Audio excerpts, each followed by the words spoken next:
이번 시간에는 우리가 물질을 이루고 있는 것에 대한 오행에 대해서 말씀을 드리겠습니다.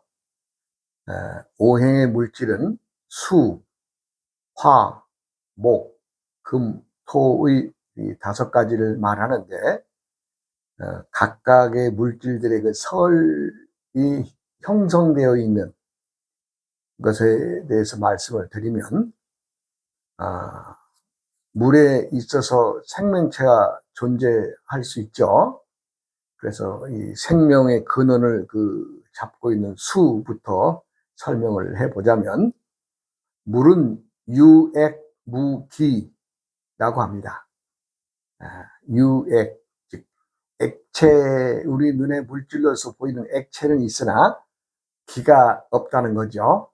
기는 포함하지 않고 있다. 즉 그 물의 기운이 들어가려면 나머지 그 외의 기운, 화의 기운이든 목의 기운이든 또 금의 기운이든 토의 기운이 들어가야만 물에 이제 기운이 존재한다는 얘기고, 스스로 자신에게는 어떤 기운이 없습니다.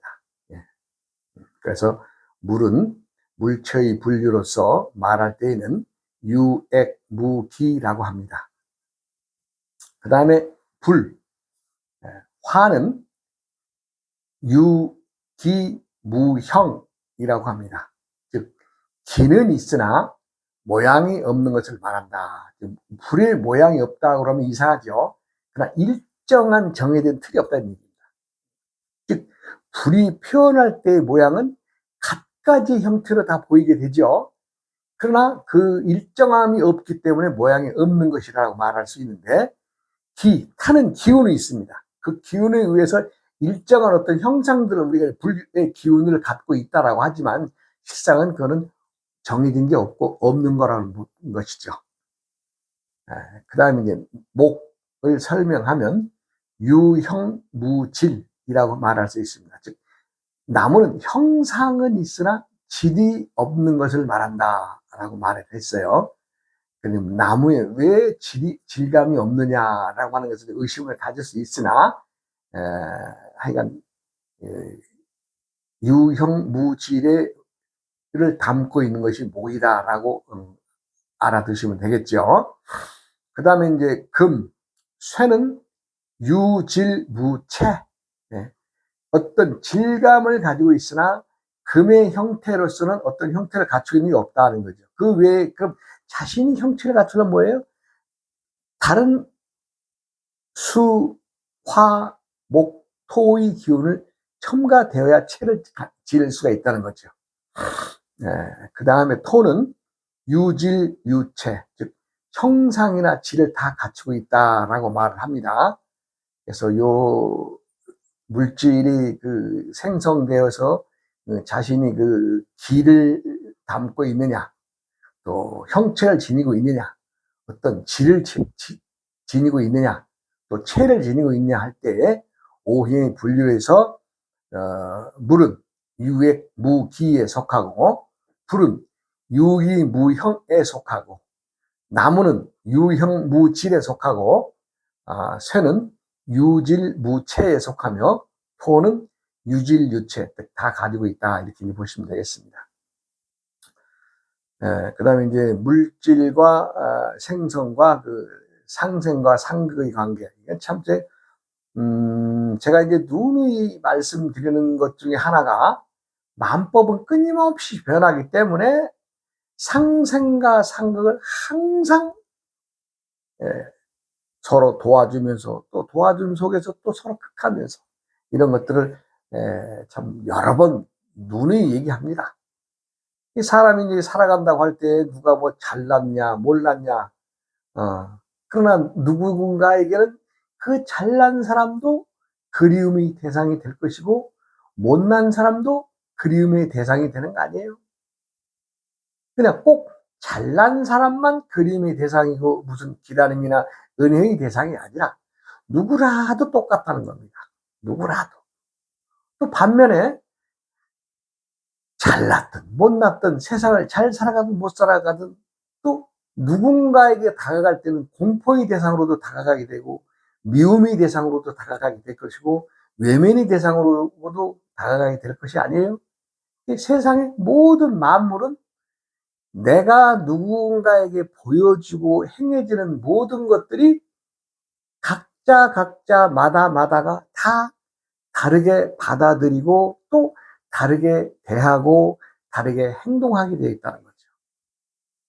아니, 내가 누구를 보는 순간에 좋아지는 거 누가 뭐 이렇게 좋아하라고 했어요? 누가 시킨 바도 없죠. 또 내가 누구를 볼 때에 아유, 저 사람은 그냥 좀 안 만나고 싶어. 미워. 보기 싫어. 이런 사람이 있을 거 아니에요? 그것도 누가 그렇게 하라고 시킨 것이 아니지만 본인 스스로 그렇게 판단하는 거 아니에요? 그러한 것은 일정한 그 무엇인가가 있다. 그것은 이제 이 관계를 꺼내면은 제가 이제 앞으로도 많은 얘기 속에서 얘기를 할 것이고 또 이미 많은 얘기를 했습니다. 왜 그렇게 호불호가 갈리게 되느냐? 누구를 보면 좋은데 누구를 보면 싫어하게 되느냐? 누구를 보면 외면하고 누구를 미워하게 되고 누구를 좋아하게 되는 과정이 어떻게 되느냐? 그것은 이미 자신이 잠재되어져 있는 무언가 지난 세계의 인연과 함께 지니고 왔기 때문에 그러한 것들이 그렇게 보여지고 그렇게 나에게 다가오고 있는 겁니다. 사람이 살아서 죽으면은 기독교에서는 천당에 간다고 하죠. 천당. 우리 불교에서는 극락에 간다라고 하는데 실상 극락이란 것도 뒤집어 까보면 실상 없는 겁니다. 그거. 즉 내가 지금 살아서의 극락을 얘기를 하고 내가 지금 살아서의 천당을 얘기를 하는 거고 내가 지금 살았을 때 행복해야 되고 내가 살아서 지금 감사를 느끼고 은혜하고 있는 마음 그러한 모든 것들이 내가 살아서의 극락을 만들어가는 것이지 또 내가 죽으면 어때요? 죽음의 생에서 살아가는 그것의 기간을 또 거쳐서 다시 윤회한다고 하죠. 돌아온다고 하죠. 그러니까 뭐 살아서도 즐거움이요 죽어서도 즐거움이요. 그런데 반대로 살아서도 괴로움이요 죽어서도 괴로움이라면 또 다음 생에 오는 것도 또 어떻게 되겠어요? 괴로움과 두려움의 공포에 또 다시 오는 거 아니에요? 조금 얘기가 엇나갑니다만 그러니까 누가 누구를 호불호 좋아하고 나빠하는 것에 대한 것도 오행상으로 얘기를 하면 상생과 상극의 관계가 공존함을 알아야 됩니다. 내가 누구를 좋아한다고 할 때에 상생의 관계, 내가 너를 도와주고 싶어하는 마음에 상생의 마음을 지녔으면 또 그 상생의 마음과 함께 뭐예요? 상극, 나에게 되돌아온 미움이나 서러움이나 고통을 감내해야 되는 상극의 관계가 끊임없이 함께 상생과 함께 굴러가고 있다는 거죠. 조금 이해하기 어렵고 또 저도 좀 설명드리기 좀 조금 어려운 얘기입니다만은 분명히 세상의 모든 것은 호불호는 갈리게 되어 있습니다. 근데 누가 그걸 시켜서 합니까? 그렇지 않죠. 내가 좋아한다고 해서 끝까지 뭐 참 언제까지 좋아할 수 없는 또 싫어하고 미워한다고 해서 또 언제까지 싫어하고 미워할 수만은 없는 게 아니겠어요. 사람들은 누구나 다 그 대상이 누구라도 끊임없이 우리는 예 아니오의 관계를 끊임없이 이어나가고 있습니다. 우리가 이제 어떤 인연에 의해서 서로 도와주고 또 어떤 인연에 의해서 또 서로 대립하게 되고 그런 것들이 뭐예요? 이미 이전부터 이 전생에서부터 끌고 와지는 어떤 인연의 관계는 내가 태어나면서부터 어떤 인에 의해서 그 끈앞풀에 의해서 연이 이어져 내리는 것과 마찬가지로 우리는 끊임없이 많은 전생의 인연의 관계를 지니고 살아오게 되어 있습니다. 그것을 말하기는 참 쉬운 일은 아닙니다만은 하여간 무언가에 의해서 우리는 끊임없는 인연과 또 내 속에 담겨져 있는, 즉 내가 어릴 적부터 아니면 전생부터 지니고 온 어떤 훈숙되어져 있는 행동들, 이런 것들이 자신을 만들어 나가고 때때에 방어를 할 때에, 무슨 일을 당할 때에 예의 방향으로 가느냐 아니의 방향으로 가느냐가 결정되는 거죠. 세상의 사람들의 움직임은 딱 세 가지뿐이 없습니다. 예, 세 가지뿐이 없어요. 예, 어떤 일을 당할 때에 그 일을 처리하기 위해서 앞으로 나아가는 사람이 있고, 또 한 종류는 내가 나아가야 되나 물러서야 되나 하면서 망설이는 사람들이 있습니다. 예, 그런 사람이 있고, 또 한 부류는 어떤 일을 당할 때 아이 저거 힘들어, 내가 괴로워, 저희가 안 되겠어 물러서는 사람이 있습니다. 그러면 누구는 나아가고 누구는 머물고 누구는 물러서는데, 이 세 가지의 움직임을 가지고 있는 것은 각자가 지니고 나온 어떤 인의 관계에 의해서 순간적으로, 뭐 누가 그렇게 하라 마라 하지 않아도 그냥 순간적으로 탁탁탁 판단하죠. 예. 그래서 그러한 것들을 내면을 들여다볼 때에는 우리가 외형적인 것을 보느냐 내적인 것을 보느냐 하는 것들도 이제 문제가 나오게 되는 것이고, 여러 가지의 그 얘기가 있을 수 있습니다만은, 세상의 사람들의 이 움직임은 딱 세 개 외에는 없어요. 네, 무엇을 어떤 문제에 봉착했을 때 나아가는 사람이 있고, 머무는 사람이 있고, 또 물러서는 사람이 있고, 이러면서 세상 만사의 모든 일들이 끊임없이 일어나지요. 그러니까 나아가는 사람들을 대로의 생각과 말과 행동이 다를 것이고, 또 머무는 사람은 머무는 사람대로의 생각과 말과 행동이 다르죠. 또 물러서는 사람도 역시 나는 이러저러해서 이렇게 하고 싶어, 저 일을 안 하고 싶어 해서 물러서는 사람도 생각이나 말이나 행동이 다를 것입니다. 무엇이 여기에서 좋다, 나아가야 된다, 뭐 아니다, 물러서야 된다, 아니다, 머물러야 된다는 것에 호불호를 넣을 필요 없습니다. 예, 왜? 그것은 각자들 나름의 짊어지고 온, 즉 훈습되어져 있는, 이 훈습이라고 하는 것은 이미 오래전부터 습관되어져 있는, 누가 가르치거나 말하지 않아도 본인 스스로가 지니고 있는 행동을 훈습이라고 하는데, 이 훈습되어져 있는 행동과 자신의 인연과의 관계에서 모든 걸 행하게 돼 있다, 이런 얘기입니다. 우리가 이제 상생이라고 하는 말은 서로 도와주고 협력하는 관계를 말하는데, 우리가 이제 오행상으로 말을 하면 목생화, 나무는 화를 생해주고, 화생토, 화는 토를 또 생해주고, 토생금, 흙은 또 금을 생해주고, 금생수, 금은 물을 생해주고, 수생목의 관계를 말합니다. 이것은 이제 서로 좌우 앞뒤로 옆으로 있으니까 서로 이제 그 도와주는 역할을 하는 거죠. 나무가 타서 불을 만들어 내는 거 아니에요? 나무가 타야 불을 만들어 줍니다. 그래서 목생활 관계를 설명할 수 있고, 또 불은 흙을 구워 만든 물건을 생산하게 되니까 화생토 아니에요? 뭔가 흙을 갖다 빚어서 뭔가의 물건을 만들어내려면 흙을 구워야 되겠죠. 화력이 필요하죠. 그래서 화생토의 그 이론이 성립하게 되는 것이고, 흙이라고 해서 단단히 쌓이고 또 쌓이면 어떻게 돼요? 단단한 그 퇴적층이 일어서 바위가 되고 암석 덩어리가 되는 거 아니겠어요? 그래서 토생금의 원칙이 생겨나고, 아무리 바위나 쇳덩어리나 냉기가 서리면 물이 제일 먼저 표면에 서립니다.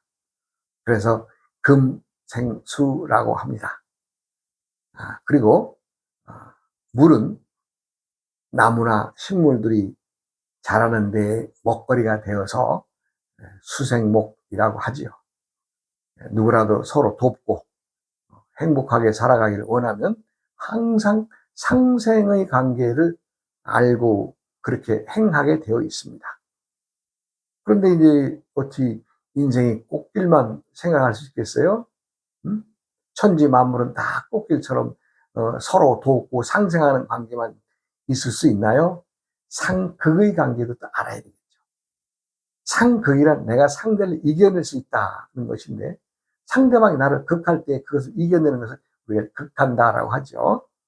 상극의 관계가 우리가 생각할 때는 어찌 보면 이제 두려움이나 외면의 대상이 되겠지만, 철저하게 말한다면 상극의 관계가 일어나지 않으면 상생의 관계가 존재할 수가 없습니다.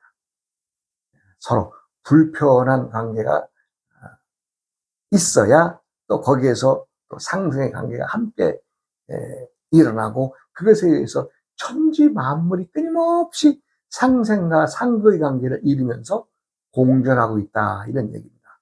어느 하나를 탁 찍어서 상생의 관계냐 상극의 관계냐 물어본다면 그것은 상생도 상극도 포함한 행위일 것입니다. 우리가 이제 그 토국스라고 하면 흙은 물을 극한다. 그러니까 물을 극하는 것이 아니라 흙이 뚝을 막아서 물을 저장해서 물의 진로를 막고 방해한다. 이래서 토국스라고 하는 이론을 제시하지만, 이것도 우리가 이제 형편상의 표현으로 그럴 뿐이지, 무엇이 적고 많을 때의 관계에서는 또 얘기가 달라지겠죠. 그러나 토국수의 관계는 토가 최소한의 물기를 막을 수 있고 저장해 둘 수 있다. 이제 뭐 우리가 대표적인 예로 물기를 막아서 댐을 만들고 물을 우리가 유용하게 쓸 수 있는 것도 토국수의 원리에 의해서 그렇게 만들어서 사용하고 있는 거 아니겠어요? 그러니까 흙이 물을 가두었다고 해서 그 관계가 좋으냐 나쁘냐의 관계로는 접근하면 안 된다, 말씀을 드리고, 수극화라고 합니다. 물이 타고 있는 불을 물을 부으면 꺼지죠. 그렇게 해서 이제 수극화의 관계가 성립이 되는데, 이것도 무엇이 많으냐 적으냐에 따라서 또 상황은 달라지겠죠. 이것은 또 다음에 또 설명드리겠습니다. 그 다음에 화극금이라고 합니다. 화극금이라고 하는데,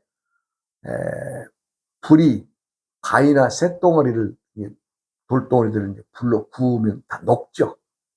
녹으면 어떻게 됐어요? 그러한 관계를 화극금, 즉 불이 금을 극해서 녹여버린다, 이런 얘기죠.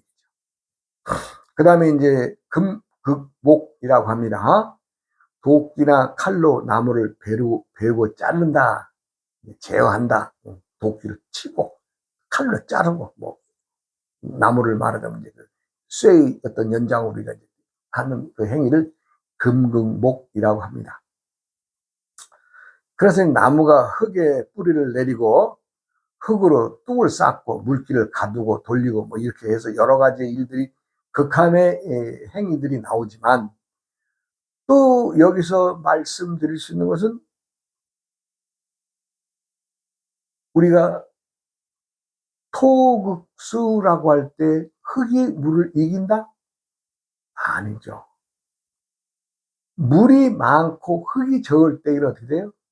흙은 물에 쓸려가 버리죠. 그래서 토국수와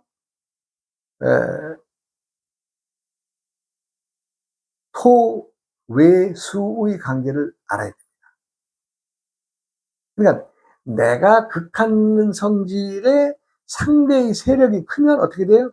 나는 그 상대에게 쓸려 내려가기 때문에, 즉 흙이 많아서 물이 어느 망을 말하자면 이 막아서 해야 되겠는데, 물길이 너무 세면 흙이 아무리 갖다 부어도 힘들잖아요.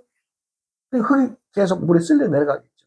그러면 흙의 입장에서는 물을 외면하고 싶은 대상이 되지 않겠어요? 그것은 뭐예요? 어느 세력이 크냐 적냐의 차이에서 일어나는 거죠. 우리가 이제 수국화, 물이 불을 이긴다라고 하는 기본 원칙이 있지만, 아니, 타고 있는 불에 많은 양의 물을 부으면 불이 꺼지겠지만, 아니, 센 불이 많은 엄청난 불이 나고 있는데 물 양이 적어서 밖에 쓰거나 그릇으로나 찌글고 있다면 더 불은 잘 타게 되죠. 그러니까 물과 불의 관계도 항상 물이 이긴다라고 생각하면 안 되죠. 물이 불을 두려워할 때도 있다. 즉 외면하고 싶을 때도 있다. 이것을 또 지니고 있어야 되지 않겠어요? 천지 만물은 끊임없이 생성과 상생과 상거의 작용을 하고 있지만 상외의 작용도 함께 하고 있다는 이것을 알아야 됩니다. 금이 나무를 이긴다 그래서 금극목 뭐 이론은 그렇죠. 네. 왜? 보면은 도끼로든가 뭐 톱으로든가 어떤 쇠의 기구를 가지고 나무를 다스리죠. 그런데 한번 생각해 보세요. 나무가 쇠의 다듬을 하려면은 아람들이가 한 두 개, 세 개 되는 나무 가지고 그 나무를 자르려고 우리가 칼 작은 거, 뭐 면도칼이나 이런 걸로 갖다 긁어대면은 미안한 얘기지만 그건 할 수 없는 일입니다. 생각해 보세요. 나무를 이길 수 있는 만큼의 쇠의 힘이 있어야 되는데 쇠의 힘이 큰 망치나 칼이나 도끼나 가지고 나무를 찍어대야 그나마라도 그 나무를 제어할 수 있겠으나 아람들이 나무를 갖다가 우리가 자그마한 칼로 부엌칼로 썰어대려고 그 나무를 찍어댄들 미안한 얘기지만 그 나무 쓰러뜨리기 힘듭니다. 그래서 사람들의 행위나 모든 것들은 상생상극의 작용과 더불어 상외의 작용, 즉 내가 외면하고 싶은, 즉 내 세력이 크지 않기 때문에 외면하고 싶은 상대가 있다는 얘기죠. 그것이 끊임없이 금극목의 관계냐? 아니죠. 금극목의 관계는 금의 세력이 힘이 있을 때 나무를 제어할 수 있는 거죠. 물의 기운이 셀 때에 불을 이길 수 있는 것이죠. 그래 자신의 기운이 없다, 약하다 할 때는 그 제어할 수 있나요? 제어할 수가 없죠.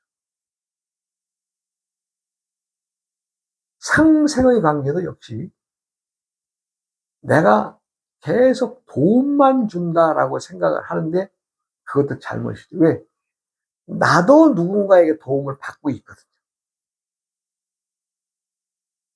내가 누구를 도움을 준다고 할 때에는 내가 힘이 있어야 되는데 내가 힘을 키우고 뭔가의 기운을 지니기 위해서는 나도 누군가에게 기운과 힘을 받기 때문에 기운이 생겨서 그 기운으로 또 남을 도와주는 거 아니겠어요?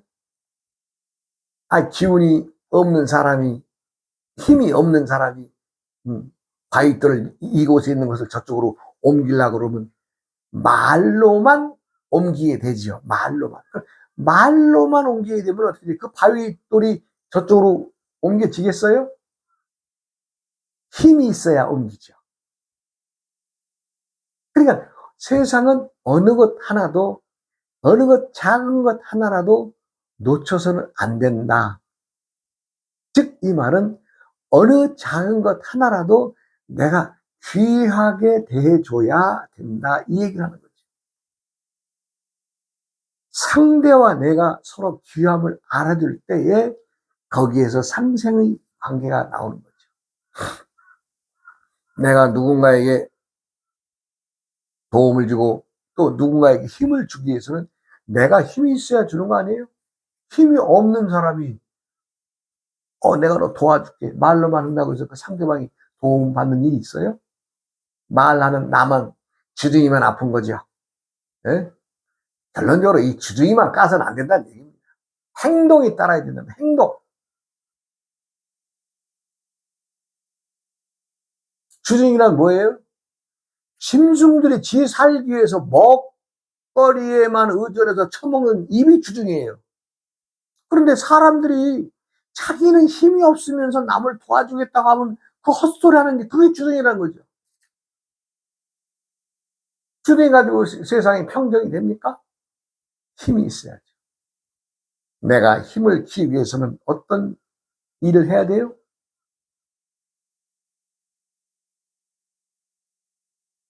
작은 것 하나라도 귀하고 존중해 줄 줄 알 때에 그 사람에게 힘이 생기는 겁니다. 왜? 그 작은 것이 나에게 도움을 주기 때문에. 나도 귀하고 너도 귀함을 알고 행동해 줘야 나에게 힘이 생기는 것이지, 세상에 어느 것 하나라도 소홀히 대하거나 우리가 쓰는 말로 얕보이거나 얕보거나 이래서는 안 된다는 거죠.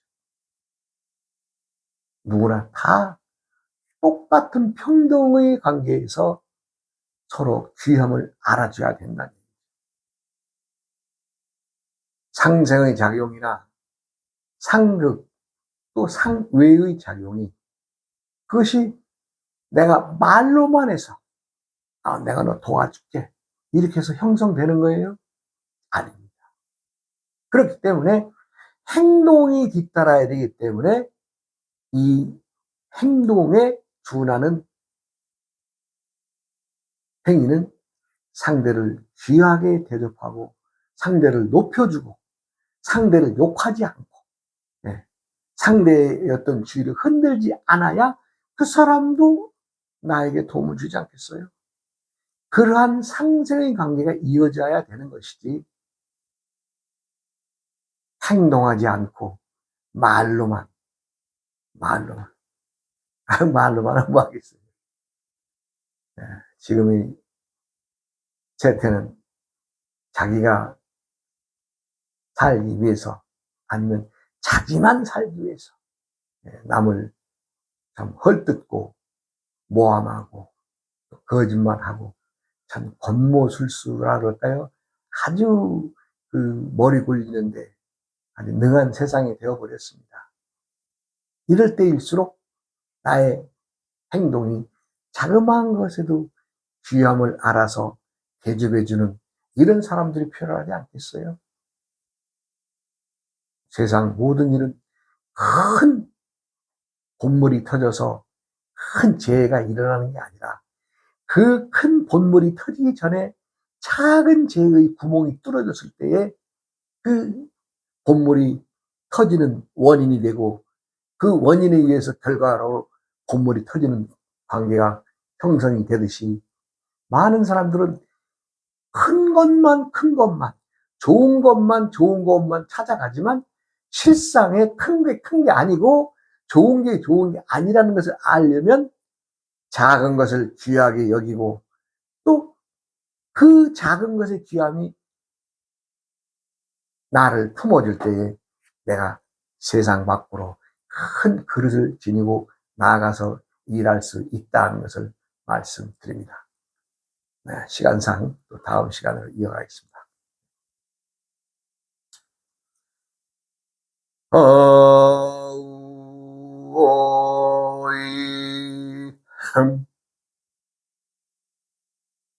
우이야